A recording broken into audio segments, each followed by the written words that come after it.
Når jeg har lavet videoer, ja, så skal jeg have dem distribueret. Og det gør jeg ved at lægge dem på YouTube.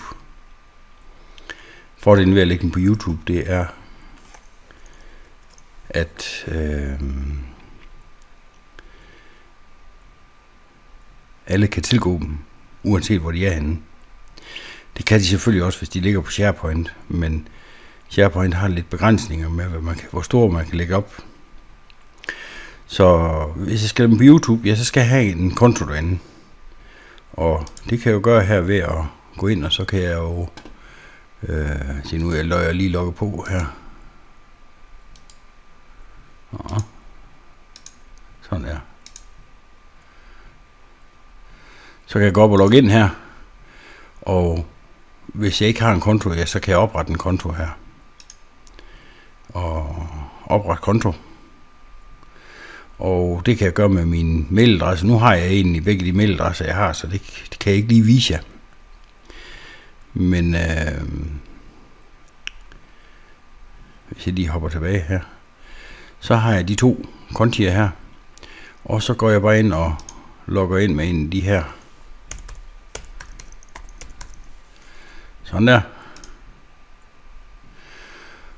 Og så skriver jeg bare YouTube.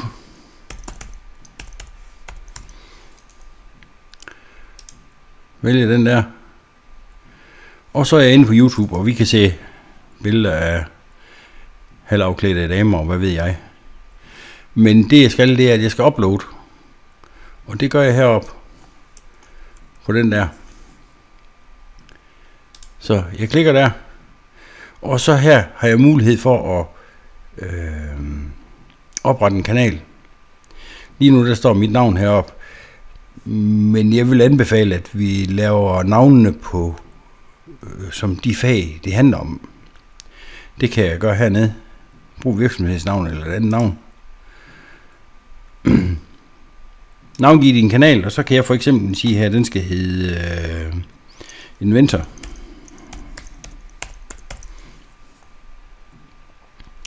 Jeg kan vælge en kategori her. Virksomhed, institution eller organisation, det er sikkert meget godt. Og så accepterer jeg alt det der. Og så er jeg færdig.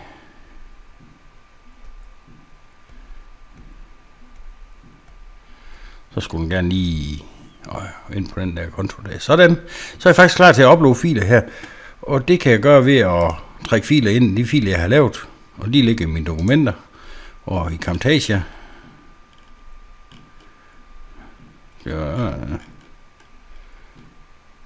Der. Og så kan jeg bare tage sådan en, nu skal jeg lige se, hvad der er video her. Vi kan bare tage sådan en video, som jeg bruger til at tegne ind i dem, så de skal tegne. Så tager jeg bare her. Trækker den over. Og jeg kan sådan set trække flere over med det samme. Sådan der. Jeg vil se, nu er den i gang med 2 her. Det tager sådan noget tid. Så jeg holder lige en pause her. Så er de begge 2 færdige her. Og det siger godt nok her, at jeg får lov til at vælge, hvad den skal vise af billeder, når den er færdig med at behandle. Men den siger heroppe, at den er udført. Så det skulle komme lige om et øjeblik. Men det jeg så kan gøre her i mellemtiden, det er, at jeg kan gå ind, og så kan jeg vælge et bibliotek. Nu tager jeg bare mit skrivebord, og så opretter jeg et nyt bibliotek.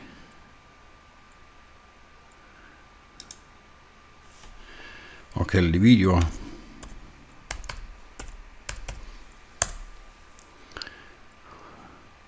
Der lå en i forvejen.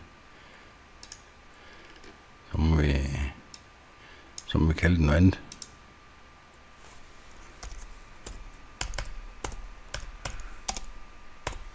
Video 1. Sådan der. Herinde i kan jeg så gå ind, og så kan jeg højre klik. Og så kan jeg sige ny. Og genvej. Og så skal jeg her angive, hvor den er placeret. Og det går jeg herover og finder. Det er den, der står der. Den her fortæller, hvor den ligger henne. Så den kan jeg tage og kopiere.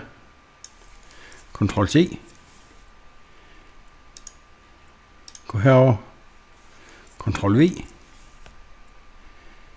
Og næste. Og så kan jeg kalde den her, hvad den skal hedde. Den skal hedde 3.139 bok. Udfør. Så ligger der i det bibliotek her, der ligger der en internetgenvej, som jeg kan kopiere over på SharePoint, og så kan de gå ind og se den derfra. Så, altså, det er bare et link der til. Så de dobbeltklikker på den der, og så starter den videoen op. Jeg kan prøve her. Så viser jeg den video, som jeg har lagt ind her. Jeg ved ikke, om det sker noget. Jo, den er i fuld gang. Jeg snakker nok der. Så det er som det skal være. Og så kan man jo bede de studerende om at abonnere på den kanal her. Det vil sige, at hvis de abonnerer på dem, så har de direkte link ind til den. For beskeder, når der kommer noget nyt derinde. Nu må jeg stoppe den der. Så sådan lægger jeg videoer ind på YouTube. Så har jeg jo mulighed for at... Jeg går lige tilbage til forsiden. Og få upload her. Og så har jeg jo mulighed for at lave flere kanaler. Nu kan jeg ikke huske, hvor det er, du gør det henne.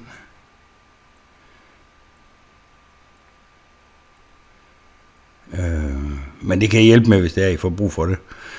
Så står der hernede, vil du uploade videoer, der er længere end 15 minutter? Hæv din grænse. Og hvis jeg går herind, så skal jeg bare klikke her, skrive mit telefonnummer,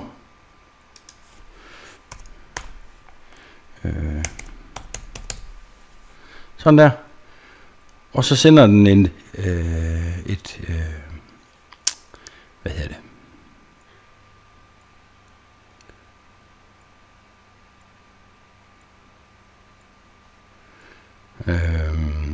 En bekræftelseskode, som jeg bare skal taste ind.